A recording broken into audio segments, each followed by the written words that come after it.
Pagi ini kita merayakan Paskah 2021, Paskah kedua di mana kita merayakan secara online walaupun sebagian masih ada di rumah, sebagian bisa beribadah di gereja, tapi pagi ini kita mau memberikan yang terbaik kepada Tuhan kita karena Tuhan kita sudah menang, Tuhan kita membuktikan kuasanya untuk kita semua. Ada banyak hal-hal yang terjadi karena Tuhan Yesus bangkit, dan pagi ini karena Dia bangkit kita bisa masuk ke dalam hadirat-Nya, dan kita mau bersama-sama masuk ke dalam hadirat Tuhan.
Oleh kasih setiamu Yesus yang melimpah ke dalam kehidupan kami, kami akan menikmati ibadah kami sepanjang pagi hari ini ya Tuhan. Engkau yang akan berbicara secara pribadi kepada kami masing-masing, baik kami yang ada di rumah masing-masing kami Tuhan, maupun kami yang ada di tempat di baik-Mu, di gereja-Mu ya Tuhan. Kuasa Roh Kudus-Mu yang sama akan berbicara secara pribadi kepada kami Tuhan. Kuasa-Mu yang membangkitkan Engkau Tuhan akan bekerja dengan luar biasa kepada kami ya Tuhan. Engkau mau bergirang di dalam Engkau, memuji Engkau Tuhan, karena Engkau hidup. Engkau Allah yang hidup yang kami sembah Tuhan.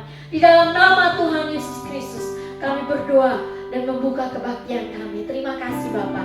Amin, amin, amin. Haleluya. Kita menyanyikan bahwa Tuhan Yesus hidup, bahwa Dia sudah hidup, bahwa Dia hidup. Dia bukan Allah yang mati, tetapi Dia hidup, dan Dia hidup selamanya.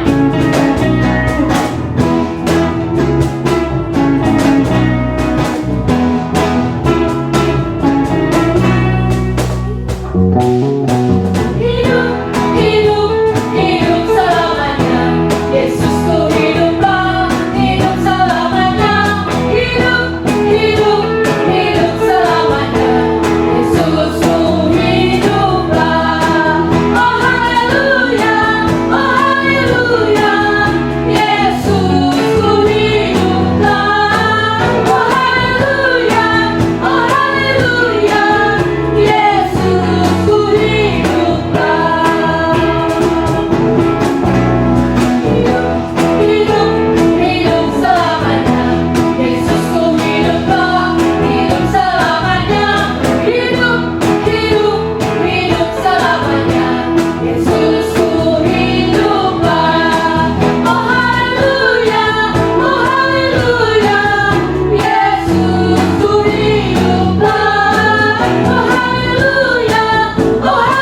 kayu salib dan bangkit pada hari yang ketiga.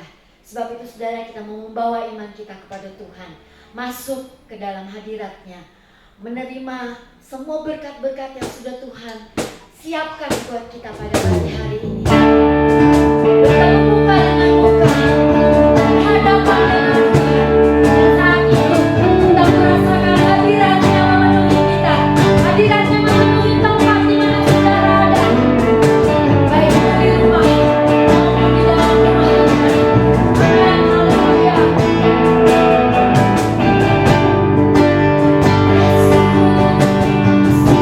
Terima kasih Tuhan.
Kami bersyukur kepadamu ya Tuhan. Di dalam nama Tuhan Yesus Kristus. Amin. Shalom, keluarga besar Gereja Sidang Jemaat Allah Efrata Bandung.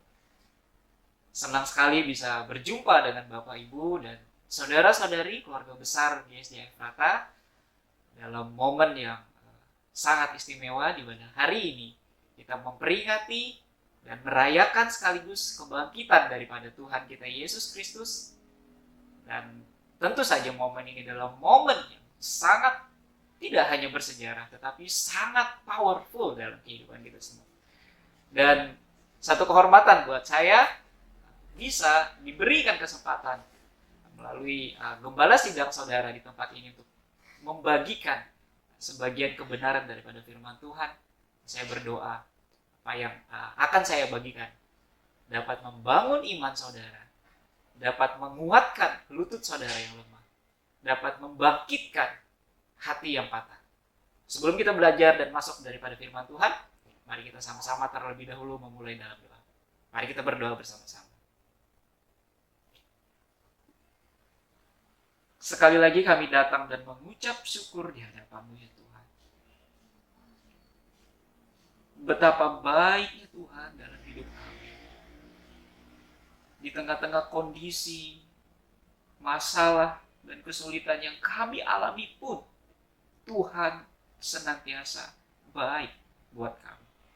Dan hari ini kalau kami bisa berdiri, menatap Engkau kembali Tuhan, dan mengingat kembali hari di mana Tuhan Yesus bangkit, hari di mana Maria dan murid-murid yang lain mendapati kubur di mana Tuhan Yesus dikuburkan kosong.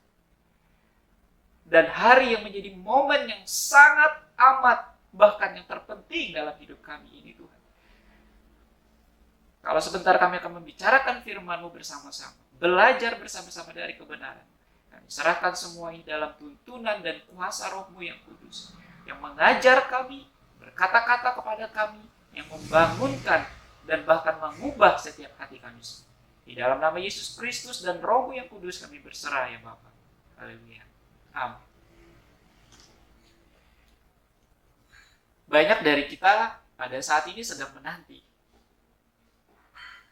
Dalam Alkitab tercatat ada satu masa atau satu peristiwa di mana bangsa Israel menunggu Tuhan berbicara dalam waktu yang begitu lama. Masa ini dalam istilah atau dalam dunia teologi dikenal dengan masa atau periode intertestament, di mana selama kurang lebih 400 tahun Tuhan sepertinya atau seolah-olah berdiam diri. Tuhan sepertinya tidak berbicara sama sekali kepada umat pilihan Israel pada saat itu. Hal ini sama persis dengan apa yang terjadi atau yang kita alami hari-hari ini. Saya sangat percaya ada begitu banyak orang dan bahkan kita semua di tempat ini masih dan sedang menunggu kapan pandemi global atau COVID-19 yang masih kita rasakan, kita hadapi sampai hari ini berakhir. Banyak dari kita yang masih menanti dan menunggu akhir daripada pandemi global ini. Banyak dari kita menunggu dan bahkan bertanya-tanya, kapan kita dapat kembali lagi kepada kehidupan normal lama kita yang dulu.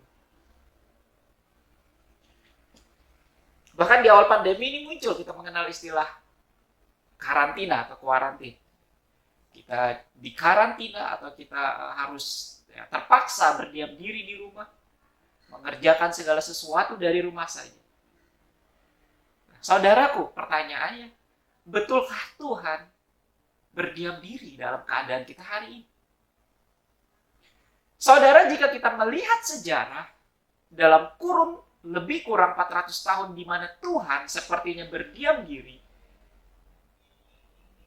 kalau kita melihat sejarah, ternyata ada begitu banyak peristiwa, kejadian demi kejadian yang Tuhan kerjakan. Ada begitu banyak hal yang terjadi dalam sejarah dan perjalanan bangsa Israel. Saya percaya tidak lepas daripada kedaulatan dan kuasa tangan Tuhan. Oleh sebab itu saya percaya, saudaraku, jika kita masih hidup di tengah-tengah atau bersama dengan pandemi global pada saat ini, COVID-19 pada saat ini, Tuhan tentu saja telah atau sedang melakukan sesuatu dalam hidup kita. Saya percaya bahwa sesungguhnya Tuhan tidaklah berdiam diri hari ini. Karena sesungguhnya Dia berbicara. Bahkan sesungguhnya Dia bekerja di tengah-tengah kita. Oleh sebab itu jika kita masih berdiri sampai hari ini, kita masih hidup ada di tempat ini, menikmati banyak hal walaupun di tengah kesulitan kita, tentu dengan satu maksud dan tujuan. Karena setiap hal yang terjadi, saudaraku, selalu mempunyai maksud dan tujuan. Tidak ada satu hal pun yang terjadi di muka bumi ini atau di bawah kolong langit di dunia ini tanpa sepengetahuan dan kedaulatan Tuhan. Saya sangat meyakini sekali lagi bahwa Tuhan sedang berbicara kepada kita melalui situasi pandemi saat ini, saudara. Yang menjadi pertanyaan kepada kita pada pagi hari ini adalah, apakah kita mendengarkan suara Tuhan? Apakah kita mendengarkan Tuhan berbicara kepada kita? Atau suara siapa yang kita dengar hari-hari ini? Kita tahu kita hidup di tengah-tengah zaman di mana hampir kita semua menggunakan teknologi dan media. Di mana setiap hari kita mendapatkan informasi, mendapatkan berita, dan mendapatkan banyak suara-suara berbicara. Namun jadi pertanyaan pertama buat kita pagi hari ini, apakah kita mendengarkan Tuhan? Apakah kita mendengarkan suara Tuhan? Karena ketika umat Tuhan atau ketika gereja Tuhan tidak mendengar Tuhan berbicara, maka Tuhan pasti akan melakukan sesuatu. Oleh sebab itu saya mengajak kita membuka firman Tuhan. Sebab Alkitab mencatat satu peristiwa di mana Tuhan berbicara melalui situasi atau keadaan. Mari kita buka kitab 2 Tawarik pasal yang ke-7. 2 Tawarik pasal yang ke-7. Saya akan bacakan untuk kita semua ayat yang ke-13 dan ayat yang ke-14. Demikian firman Tuhan. Bila mana aku menutup langit sehingga tidak ada hujan, dan bila mana aku menyuruh belalang memakan habis hasil bumi, dan bila mana aku melepaskan penyakit sampar di antara umatku, dan umatku yang atasnya namaku disebut merendahkan diri, berdoa dan mencari wajahku, lalu berbalik dari jalan-jalan yang jahat, maka aku akan mendengar dari surga dan mengampuni dosa mereka, serta memulihkan negeri mereka. Saudaraku, sejarah mencatat ketika masa lebih kurang 400 tahun di mana Tuhan seolah-olah berdiam diri kepada umat pilihannya Israel. Ada banyak kejadian terjadi. Salah satunya sejarah mencatat kehadiran atau kemunculan bangsa Romawi yang akhirnya menguasai hampir sepertiga daripada dunia ini. Dan akhirnya saudaraku, bangsa Romawi yang berkuasa pada saat itu dan menaklukkan salah satu bangsa umat pilihan Allah yaitu Israel, membawa banyak hal-hal baik untuk Israel umat pilihan. Kita bisa lihat fakta atau sejarah yang dengan jelas tercatat bahwa sesungguhnya Allah tidak berdiam diri. Dan apa yang Tuhan lakukan, di mana ia seolah-olah berdiam diri, ia lakukan dengan satu maksud dan tujuan. Oleh sebab itu sekali lagi, jika pandemi ini masih hadir, masih ada di tengah-tengah kita, mungkin kita berpikir tadinya dengan kehadiran vaksin, dengan segera kita bisa mengakhiri pandemi ini. Namun rupanya tidak semudah apa yang kita pikirkan. Sampai hari ini kita masih berjuang untuk menghadapi pandemi ini, COVID-19 ini.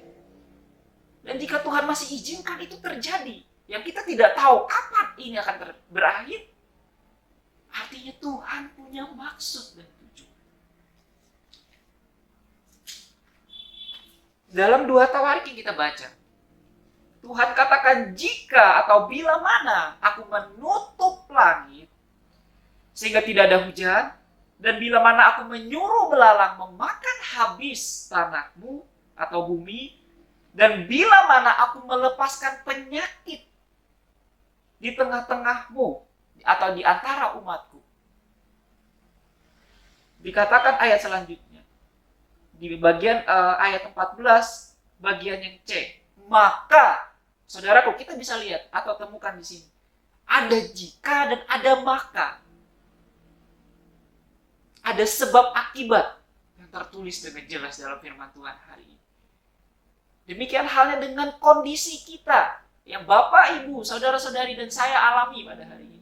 Jika kita masih hidup dengan pandemi hari ini, maka, saudara, ada maka yang artinya adalah maksud dan tujuan Tuhan mengizinkan ini terjadi. Saudaraku, jika kita melihat hidup kita, gereja kita, dan lebih luas lagi dunia kita pada hari ini, kita akan temukan banyak orang yang lebih sibuk atau lebih takut dengan penyakit yang dapat menyerang tubuh atau fisik. Sementara itu tidak banyak orang yang takut dan peduli dengan kesehatan spiritual atau rohani. Orang-orang takut dengan penyakit tubuh yang ia derita, sedangkan tubuhnya fana dan sementara saja. Kita tahu Alkitab mencatat bahwa umur manusia paling lama 70 tahun saja. Selebihnya adalah berkat atau bonus daripada Tuhan. Artinya dengan jelas kita pasti akan menghadapi kematian. Namun, hari ini yang kita rayakan bersama, Tuhan Yesus sudah bangkit. Artinya dengan jelas juga. Dan adalah satu kepastian dan jaminan bahwa semua orang percaya akan bangkit daripada kematian. Lalu yang jadi pertanyaan buat kita semua adalah, jika Tuhan berbicara melalui situasi, kondisi, dan pandemi yang kita alami hari ini, lalu apakah yang Tuhan ingin sampaikan kepada kita? Kita harus membuka mata, telinga rohani kita. Kita tidak hanya menggunakan mata dan telinga fisik kita, dan kemudian lebih peduli dan sibuk dan menghabiskan waktu kita untuk hal-hal yang fisik atau tubuh kita yang fana ini. Tapi baiklah kiranya kita untuk sama-sama lebih peduli dan dengan sangat serius untuk mengurus dan melihat kehidupan atau kesehatan spiritual kita. Kehidupan dan kesehatan rohani kita. Sehingga banyak orang hari-hari ini saya temukan fokus dan membicarakan vaksin bagi tubuhnya.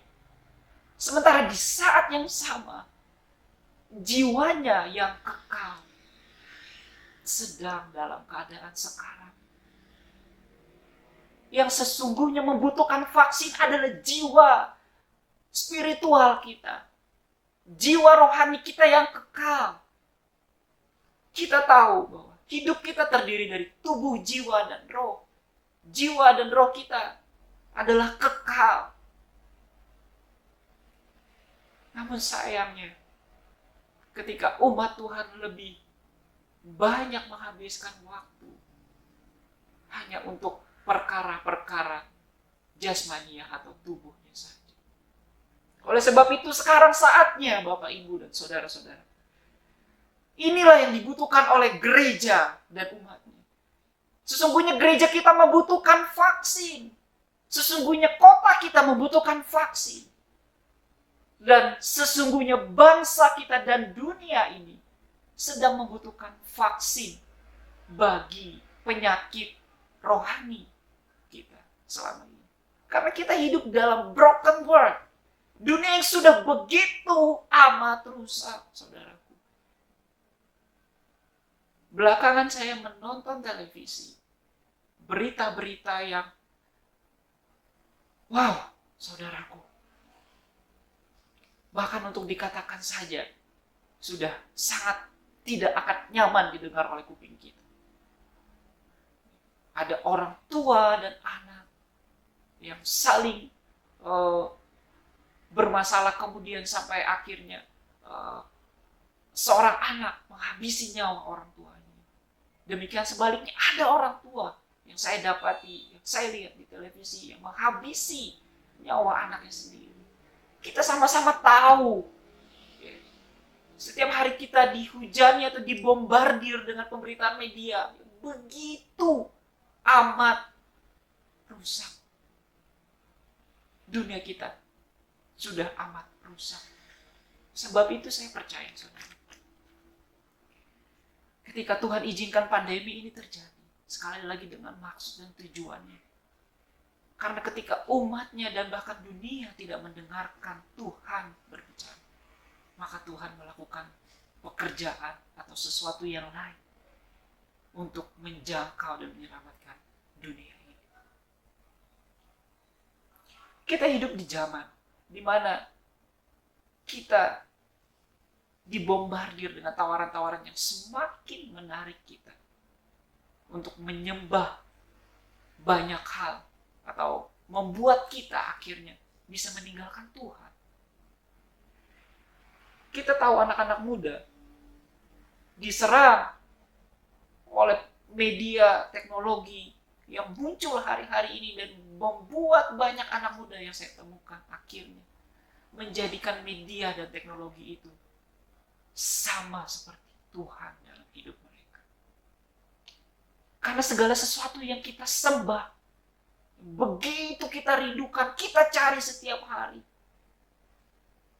bahkan membuat kita lupa waktu kita dengan Tuhan, lupa tujuan hidup kita yang sesungguhnya, lupa mengapa kita ada di bumi ini, lupa kalau Tuhan bangkit untuk memberikan kita tujuan hidup.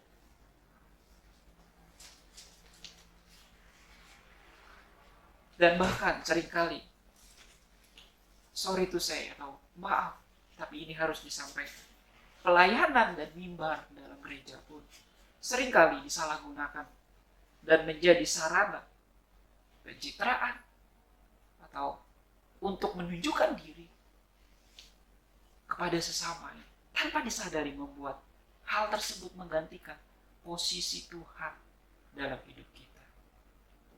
Oleh sebab itu, di dalam Mazmur dikatakan, Mazmur pasal yang ke-46, saya akan bacakan buat Bapak Ibu dan kita semua. Mazmur pasal 46 ayatnya yang ke-9 sampai ayat yang ke-11. Dan saya akan bacakan ayatnya yang ke-9 sampai yang ke-11. Demikian firman Tuhan. Pergilah, pandanglah pekerjaan Tuhan yang mengadakan pemusnahan di bumi, yang menghentikan peperangan sampai ke ujung bumi, yang mematahkan busur panah, menumpulkan tombak, membakar kereta-kereta perang dengan api. Perhatikan ayat yang ke-11. Diamlah dan ketahuilah bahwa akulah Tuhan, atau akulah Allah. Aku ditinggikan di antara bangsa-bangsa, ditinggikan di bumi. Dikatakan bahwa umatnya telah melupakan Tuhan. Umatnya lebih tertarik dan memilih untuk menyembah berhala-berhala yang mereka ciptakan dengan tangan mereka sendiri. Di Mazmur yang lain, di Mazmur pasal 139, Bapak, Ibu, dan Saudara dapat baca, dikatakan bahwa manusia lebih memilih untuk menyembah patung-patung yang mereka buat dengan tangan mereka sendiri. Oleh sebab itu, saudaraku, ketika Tuhan mengizinkan pandemi ini melanda seluruh dunia dan kita semua, dengan maksud Tuhan sedang menjangkau kita semua untuk kembali. Dengan maksud mengingatkan kita kembali dengan maksud menyatakan kepada kita, umatnya, gerejanya, dan bahkan seluruh dunia, bahwa akulah Tuhan, akulah Allah. Diamlah dan ketahuilah bahwa akulah Tuhan. Bapak, Ibu, dan Saudaraku, bukankah hari-hari ini kita seolah-olah terpaksa untuk berdiam diri di rumah kita. Kita harus mengurangi begitu banyak aktivitas kita yang dulu di kehidupan normal kita yang lama. Kita dibatasi untuk bisa beraktivitas di luar. Kita sepertinya seolah-olah dipaksa berdiam diri.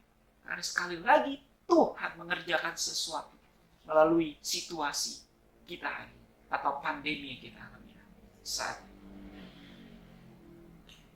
Itulah sebabnya ketika Tuhan sepertinya berdiam diri selama lebih kurang 400 tahun terhadap umat pilihannya Israel. Karena Alkitab mencatat bahwa bangsa Israel lebih memilih dan tertarik untuk menyembah berhala-berhala yang mereka ciptakan. Dan mereka melupakan Tuhan. Sehingga Tuhan izinkan penyakit melanda mereka semua. Oleh sebab itu, Tuhan ingin kita diam, supaya kita dapat tahu dan melihat. Supaya kita dapat membuka telinga dan mata rohani kita. Memandang, melihat, dan mendengar dengan kuping atau telinga rohani kita. Dan mata rohani kita. Karena Tuhan memakai penyakit yang melanda dunia ini untuk menyatakan, akulah Tuhan. I am the great I am. Oleh sebab itu, izinkan saya mengajukan pertanyaan kepada kita semua. Kepada pribadi kita masing-masing pada pagi hari ini. Sudahkah Tuhan menjadi Tuhan dalam hidupku selama ini? Karena ketika kita memanggil Ia Tuhan atau Lord, artinya Dia berkuasa. Dan Dia menentukan jalan hidup kita. Sudahkah Tuhan menjadi Tuhan dalam hidup saya? Saudaraku, dalam masa-masa pandemi yang membuat masa-masa karantina di awal-awal kehadiran pandemi di tahun 2020 yang lalu, di mana banyak waktu saya untuk bisa berdoa kepada Tuhan. Ada begitu banyak yang Tuhan ajarkan dan Tuhan nyatakan, baik melalui firman-Nya dan pengalaman nyata saya dalam kehidupan dan hubungan saya pribadi bersama dengan Tuhan. Salah satunya Tuhan menyingkapkan banyak hal yang selama ini tanpa saya sadari sudah mulai menggantikan posisi Tuhan dalam hidup.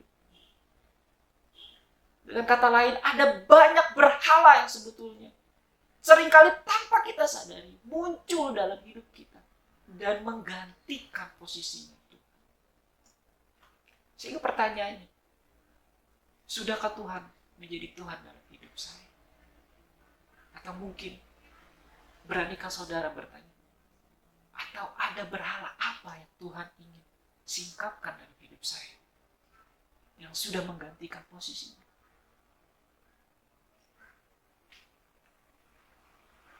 Orang dapat melakukan pelayanan demi pelayanan, saudara.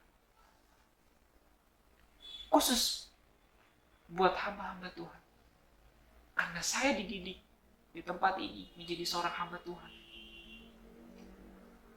Seorang hamba Tuhan bisa melakukan banyak pelayanan, mengadakan event-event rohani, bahkan bisa berbicara profesional tentang Tuhan.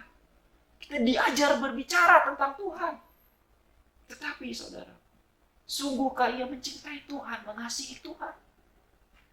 Sungguhkah Tuhan ada dalam setiap pelayan? Maaf, saudara. Hari-hari ini banyak gereja bicara banyak hal, namun jarang kita bisa mendengar ada hamba-hamba Tuhan berbicara. Oh, betapa indahnya persekutuan dan hubungan dengan Tuhan pagi hari ini. Karena dalam kitab Wahyu pasal 2 ayat yang keempat, Tuhan menegur keras. Tuhan menegur keras jemaat yang ada di Efesus. Dikatakan bahwa kalian sudah melupakan kasihmu yang mulia. Jemaat Efesus melakukan banyak pelayanan. Konteks jemaat di Efesus bisa dipahami secara khusus untuk orang-orang yang sudah melayani dalam gereja. Tapi Tuhan katakan, sayang, engkau sudah begitu jauh melupakan kasih-Mu. Sehingga saudaraku, mari, satu pertanyaan. Sudahkah Tuhan menjadi Tuhan dalam hidup saya? Mari jadikan Tuhan sebagai Tuhan. Let God be God in this life. Oleh sebab itu, sudah seharusnya kita memandang situasi dan kondisi kita hari ini. Sekalipun banyak kesulitan yang hadir melalui atau akibat pandemi ini. Namun kita harus memandang dengan sudut pandang yang benar. Karena Tuhan sesungguhnya tidak atau belum menghukum bumi.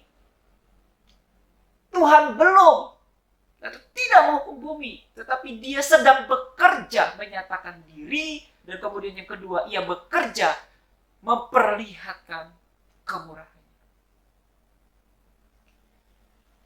He is God of mercy. Dia Tuhan yang penuh dengan kemurahan. Bahkan, jika satu-satunya cara hanya dengan pandemi, penyakit yang kita alami sampai hari ini, satu-satunya cara untuk menjangkau kembali umatnya dan dunia ini, maka Ia akan lakukan. Itulah yang kita alami hari ini. Sebab itu kita harus melihat ini sebagai kemurahan Tuhan. Ini adalah periode atau musim kemurahan Tuhan. The year of mercy. Dalam Roma pasal yang kedua ayat yang keempat. Saya akan bacakan Roma pasal yang kedua ayat yang keempat. Demikian firman Tuhan menulis. Roma pasal 2 ayat yang keempat. Maukah engkau menganggap sepi kekayaan kemurahannya? Kesabaran dan kelapangan hatinya.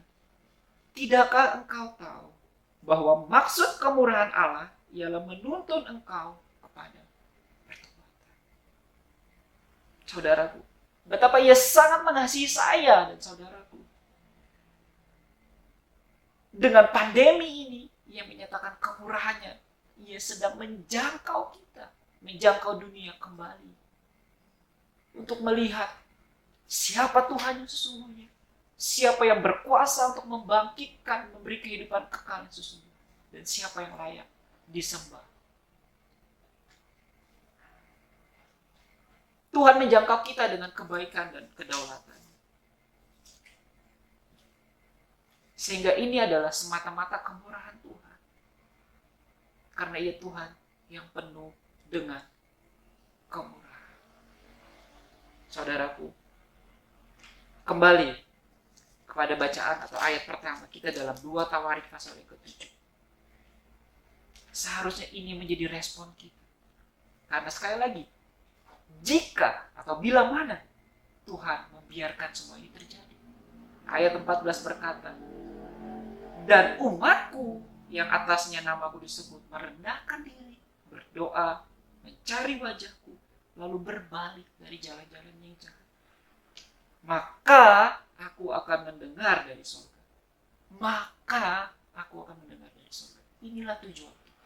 Jika pandemi ini terjadi, dan jika kemudian kita mengintrospeksi diri, jika setiap gereja Tuhan merefleksi diri, jika setiap orang di bumi ini menyadari, membuka mata hati dan telinga rohani dan mata rohani, kemudian melihat siapa Tuhan sesungguhnya, maka mereka akan berbalik dari jalan yang jahat dan Tuhan pun akan mengampuni dan memulihkan bumi ini.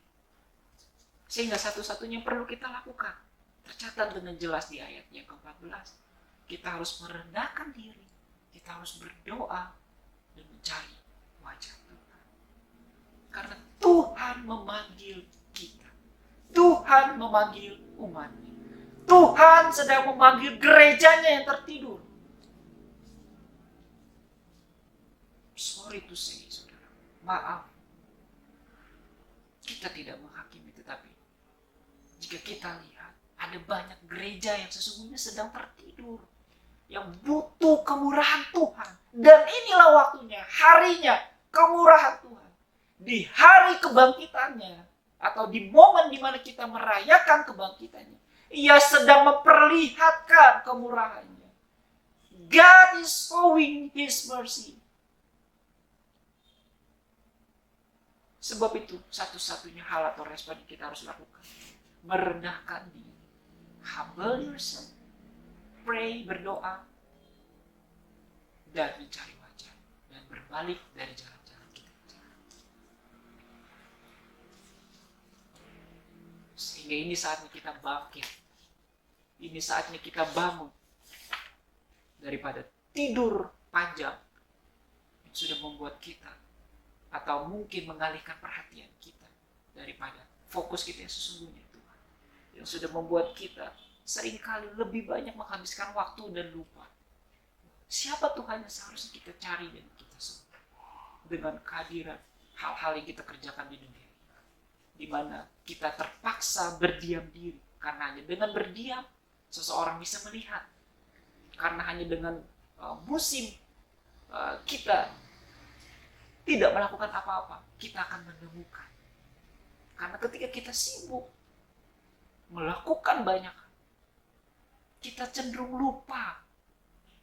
Kita akan mudah terdistraksi atau teralihkan mana hal yang menjadi tujuan, mana hal yang paling penting dalam hidup kita. Kemudian kita menggantikannya dengan hal-hal yang kita buat sendiri. Kemudian kita memulai tanpa kita sadari menyembah hal-hal yang sebetulnya adalah berhala. Sebab itu, ini saatnya bangkit. Ini momen kebangkitan gereja Tuhan. Mari kita memandang musim di mana tahun kita dalam 2 tahun ini dilanda oleh pandemi sebagai musim dan tahun kemurahan Tuhan. Di mana Tuhan memanggil dan menjangkau umatnya untuk kembali melek rohani, bangun dari tidur rohaninya dan sakit rohani yang dialami. Mari saudaraku, buka mata, buka telinga, buka hati, lihat, dengar, dan bangkit. Tapi saya lagi saudaraku, sebelum kita bangkit, cara untuk bangkit di dalam Tuhan justru adalah dengan bertelut di hadapan Tuhan, bersujud, merendahkan diri. Seperti yang Salomo tulis dalam 2 Tawarik. Umatku yang merendahkan diri dan berdoa, maka aku akan memulihkan bangsa mereka. Saya percaya ketika kita berlutut, ketika kita bertelut, bersujud, kembali kepada hal yang paling esensi dalam hidup kita, kebangkitan yang sesungguhnya terjadi. Spiritual awakening itu dimulai ketika kita berlutut. Sebab itu saya mengajak kita semua bersama-sama, dimanapun Bapak Ibu Saudara-saudari berada, mari kita sama-sama mengambil komitmen setiap hari memberi yang terbaik daripada waktu-waktu kita di tengah-tengah kesibukan kita hari-hari ini, untuk berlutut setiap hari, berdoa dan mencari Tuhan. Seorang tokoh mengatakan, jika saudara menginginkan kebangkitan rohani terjadi, satu-satunya cara adalah menemukan orang-orang yang berkomitmen untuk berlutut dan berdoa. Setiap ada kebangkitan rohani terjadi, dimulai daripada orang-orang yang berlutut, bersujud, berdoa, dan berbalik dari jalan yang jahat ke hadapan Tuhan bersama-sama. Demikian firman Tuhan yang bisa saya bagikan kepada Bapak Ibu Saudara-saudari. Sekali lagi saya berdoa firman Tuhan ini menjadi firman yang hidup, yang mengubah dan membangkitkan kita semua. Mari kita sama-sama berdoa. Bapa, kami bersyukur. Kami sangat bersyukur untuk apa yang Tuhan sedang kerjakan di dalam hidup kami. Ampuni kami Tuhan, selama ini kami mungkin lebih banyak menghabiskan waktu kami melihat kepada hal-hal atau perkara yang ada di dunia ini. Mungkin kalau selama ini kami lebih banyak menghabiskan waktu untuk peduli dengan kehidupan kami jasmani. Dan kami seringkali melupakan waktu-waktu kami di mana kami seharusnya bersekutu dengan Tuhan, mencari dan berserah kepada Tuhan di dalam hari-hari kami. Sebab itu kami bersama-sama umat-Mu datang kembali pada hari ini. Dengan firman-Mu yang mengajar kami ketika umat-Mu bersujud, umat-Mu berbalik dari jalannya yang jahat, umat-Mu berdoa dan mencari wajah, maka Engkau sudah mengatakan akan memulihkan mereka. Karena itu Bapa, kami berserah dan mohon sekali lagi supaya Tuhan menolong kami semua dalam setiap hari-hari yang akan kami lalui. Supaya kami mulai hari ini ketika kami selesai mendengarkan firman ini, sungguh-sungguh mengambil komitmen dan melakukannya. Untuk setiap hari memberi waktu bersujud, berdoa, dan mengintrospeksi diri kami, berbalik dari jalan-jalan kami yang jahat, dan mencari wajah. Demikianlah yang menjadi pengharapan kami, permintaan kami, dan doa kami pada saat ini. Di dalam nama Tuhan kami Yesus Kristus yang sudah bangkit hari ini, yang kami peringati, kami berdoa dan kami mengucap syukur. Haleluya. Tuhan Yesus memberkati. Selamat Paskah.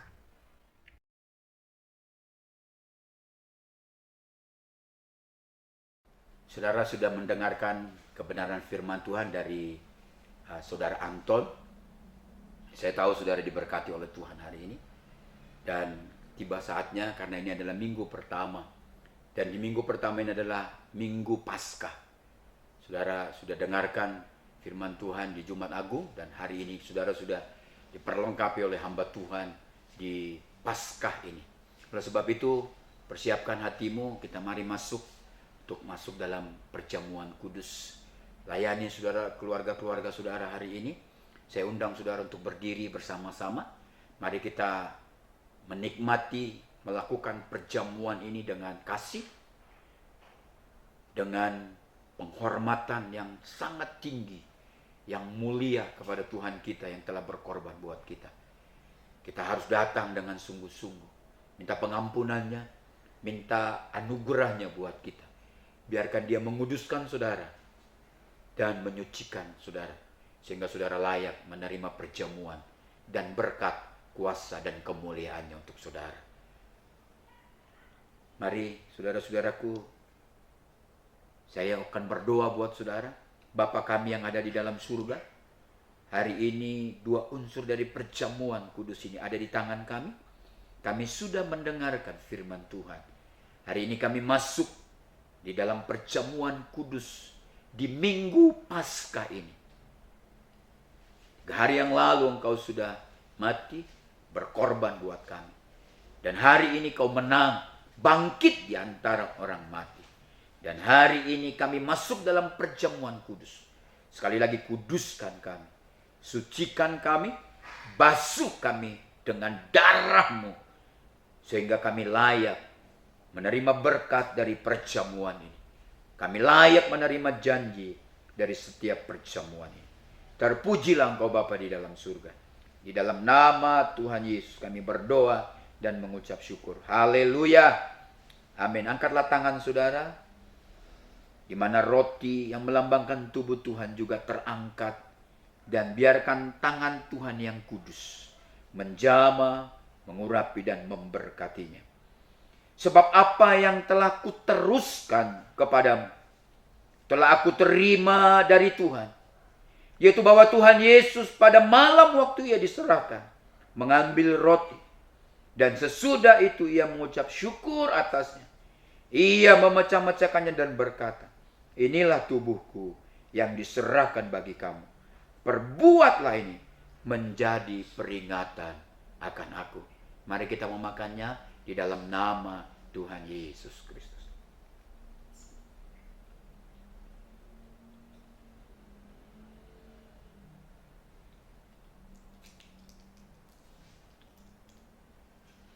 Angkatlah cawan saudara di hadapan Tuhan.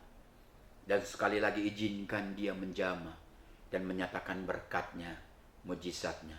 Kalau saudara sedang sakit hari ini, minta supaya kuasa bilur-bilur Tuhan Yesus menjamah dan menyembuhkan saudara. Tuhan Yesus memberkati saudara. Angkatlah tanganmu saudara-saudaraku, dan sekali lagi biarkan Tuhan memberkatinya. Demikian juga ia mengambil cawan sesudah makan lalu berkata, cawan ini adalah perjanjian baru yang dimeteraikan oleh darahku. Perbuatlah ini setiap kali kamu meminumnya menjadi peringatan akan aku. Sebab setiap kali kamu makan roti ini dan minum cawan ini, kamu memberitakan kematian Tuhan sampai ia datang. Mari kita meminumnya di dalam nama Tuhan Yesus Kristus. Bersyukurlah saudara, naikkan syukur saudara, naikkan pujian saudara, naikkan penyembahan saudara, naikkan ucapan terima kasih saudara atas kasihnya, atas pengorbanannya, atas anugerahnya, atas kebaikannya, atas kesembuhan yang telah engkau terima, atas berkat-berkat yang engkau terima, yang selalu baru buat saudara. Ucapkan syukur saudara, puji dan sembah Tuhan Yesus Kristus yang mati dan bangkit buat saudara hari ini. Terima kasih Bapa di dalam surga, terpuji-pujilah engkau. Dan sekali lagi saudara-saudaraku yang dikasihi Tuhan, angkatlah tanganmu dan arahkan hatimu kepada Tuhan yang akan menurunkan berkat-Nya di atas hidupmu, anak-anakmu, pernikahanmu dan rumah tanggamu, di atas bisnis dan usahamu, dan di atas pekerjaan, cita-cita dan harapan-harapanmu. Terimalah berkat dari Allah Bapa kita, kasih sayang dari Yesus Kristus, serta persekutuan dari Roh Kudus menaungi hidupmu dan menyertai perjalananmu mulai dari saat ini sampai Maranatha, Tuhan Yesus datang kali yang kedua. Mari kita sama-sama katakan amin. Tuhan Yesus memberkati saudara. Terima kasih telah mengikuti ibadah online GSJ Efrata.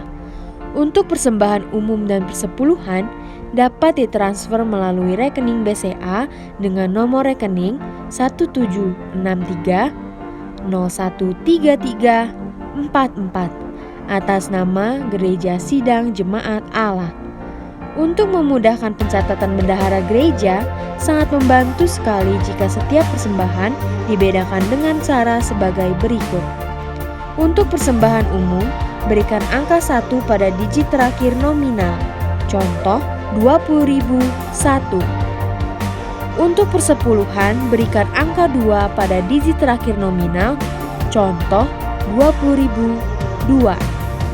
Jangan lewatkan ibadah online di channel GSJ Efrata selanjutnya. Dan jangan lupa subscribe dan aktifkan notifikasinya. Selamat bergabung di keluarga GSJ Efrata. Terima kasih sudah beribadah bersama kami. Tuhan Yesus memberkati.